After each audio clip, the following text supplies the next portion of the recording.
अस्सलाम वालेकुम जी, फ़याज़ नाम है, आप लोगों से मुखातिब है। उम्मीद है आप सब लोग खैरियत से होंगे। बात करेंगे अरूब जतोई केस के हवाले से और डक्की भाई केस के हवाले से। और जैसा कि आप जानते हैं कि पहले दिन से मैं ये बात कर रहा हूँ कि हमारे इदारों ने इसको पर्सनल लिया हुआ है। और इसकी सबसे बड़ी एग्जांपल जो लास्ट डेट पे रिमांड लिया गया उस पे नज़र आई कि जब लीगल टीम को 12 बजे का टाइम देकर 10 बजे ही रिमांड लेकर हमारे जो इदारे हैं, हमारी जो एजेंसी है, वो वहाँ से फ़रार हो गई। मीनवाइल कोर्ट ने भी अपनी जिम्मेदारी सही तरीके से जो है वो परफॉर्म ना ही की। इसके अलावा अगर फर्दर बात की जाए, अब उन्होंने बैंक अल हबीब में जो एक अकाउंट था, पर्सनल अकाउंट, उसे भी फ्रीज कर दिया। उसकी लीगल स्टेटस क्या है? इसके अलावा उनकी जो फैमिली है, उनकी मिसेस को टारगेट किया जाना, जबकि उनका किसी ऑफेंस के साथ लेना देना ही नहीं है इस केस के साथ। ये सारी की सारी चीज़ें ये बात शो करती हैं कि उनको पर्सनल बुनियादों पर जाकर प्रेशर टैक्टिक्स यूज़ करने के लिए ये किया जा रहा है। और बैकडोर कोई बात कोई मनवाने के लिए ऐसी जो टैक्टिक्स हैं वो यूज़ किए जा रहे हैं। बहरहाल उनकी मिसेस की बेल का डिस्ट्रिक्ट कोर्ट में लगी हुई है। इस हवाले से फर्दर देखते हैं। उन्होंने अपना बयान जो था वो एफआईए को एनसीसीए को रिकॉर्ड करवा दिया था। और मेरी ऑब्जर्वेशन के मुताबिक तो उनका कोई रोल इस केस के साथ ताल्लुक वास्ता नहीं बनता। लेकिन देखते हैं कि हमारी एजेंसी उसको किस नज़र से देखती है और उसमें फर्दर क्या इन्वेस्टिगेट करके ले आती है और उनके खिलाफ क्या ऐसी चीज़ लेकर आती है कि उनके खिलाफ कौन सा ऐसा इनक्रिमिनेटिंग मटीरियल उनके पास मौजूद है।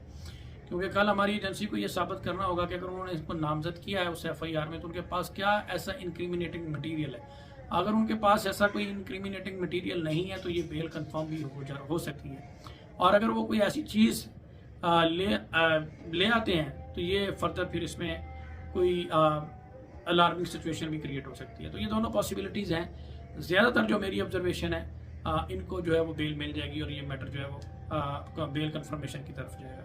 लेकिन ये डिपेंड करता है कि कल का दिन बहुत अहम है, वो क्या रुख इख्तियार करता है। दूसरी तरफ अगर बात की जाए अकाउंट फ्रीज करने के हवाले से, तो मैं आपको यहाँ पे बता दूँ, ये सारे के सारे एलिगेशन है, सिर्फ और सिर्फ एलिगेशन है। जब कोई टीम इन्वेस्टिगेट कर रही होती है, वो इस तरह की चीज़ों को फ्रीज कर लेती है, तो उसका मतलब सिर्फ ये है कि वो अमाउंट तब तक नहीं निकलवा सकती जब तक इन्वेस्टिगेशन कंप्लीट नहीं होती। और फर्दर किसी फोरम पर जाकर अगर उन इन्वेस्टिगेशन को या उस चीज़ को चैलेंज किया जाता है और किसी अप्रोप्रिएट फोरम से, जो अभी मैं यहाँ पे डिस्क्लोज नहीं कर रहा, फैसला आ जाता है, तो वो चीज़ें अनफ्रीज भी हो सकती हैं, वो अकाउंट अनफ्रीज भी हो सकते हैं। तो ये for the time being FIA अपनी अथॉरिटी का बेतरेक इस्तेमाल कर रहा है, एनसीसीए, लेकिन ये with the passage of time उनको प्रूव करना मुश्किल होंगे।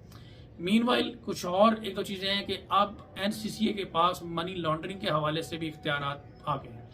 वो मनी लॉन्ड्रिंग के हवाले से भी इन्वेस्टिगेट चीज़ों को कर सकते हैं। इस हवाले से बाकायदा एक नोटिफिकेशन जारी हुआ फेडरल गवर्नमेंट की जानिब से और उनके पास अब ये इख्तियारात भी हैं। तो मैं भी आगे फर्दर रिमांड पे एफआईए जो है वो इस तरह का एनसीसीए इस तरह का कोई बहाना करके रिमांड को एक्सटेंड करने की कोशिश करे, तो इस हवाले से जो ये रिमांड था, जो इलीगल रिमांड अभी मिला है, दिया गया ड्यूटी जज साहब की जानिब से, इसको चैलेंज करना बहुत ज़्यादा ज़रूरी है ताकि इसके ऊपर कोई रीज़नेबल ऑर्डर पास हो और इस रिमांड को जो है इलीगल डिक्लेयर किया जाए और इसी की बेस पे फिर फर्दर जो रिमांड है उसके ऊपर फुल स्टॉप लगाया जा सकता है। जैसे ये रिमांड हो गए देन फिर जुडिशल लॉकअप इनको भेज दिया जाएगा, जुडिशल रिमांड पे भेज दिया जाएगा, उसके बाद फिर बेल का प्रोसीजर जो है वो स्टार्ट होगा। तो ये वो सारा सिनेरियो है।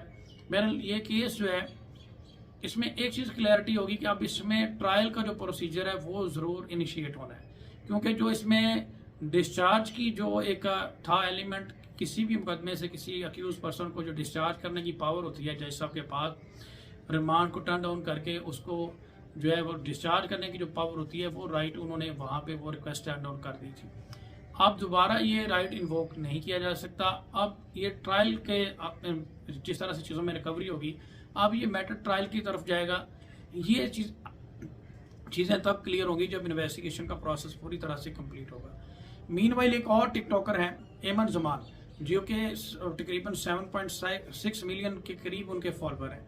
तो उनको भी इस तरह की एप्लीकेशन की प्रमोशन के हवाले से जो है वो टारगेट किया जा रहा है और कहा जा रहा है कि उनके अगेंस्ट में इंक्वायरी कंप्लीट होगी और उनको भी बहुत जल्द अरेस्ट कर लिया जाएगा। तो मैं सिंपल ये कहूँगा कि इस तरह से सोशल मीडिया को इन्फ्लुएंसर को हरासा करने से या उनको अरेस्ट करने से मामला हल नहीं होने।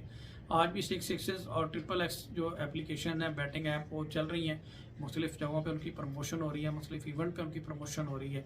और अगर पाकिस्तान के इदारों ने इसको सीरियस लिया है, अगर वो जुए को ख़त्म करना चाहते हैं तो हम भी ये चाहते हैं, उन्हें ये चाहिए कि वो इसको सबसे पहले इलीगल डिक्लेयर करवाएं और इन एप्लीकेशन को बैन करवाएं और उन लोगों तक पहुँचें जो इनको चला रहे हैं और वेबसाइट पे प्रमोशन के लिए लोगों को हायर कर रहे हैं जो एक्चुअली गैम्बलिंग में मुलव्वस हैं।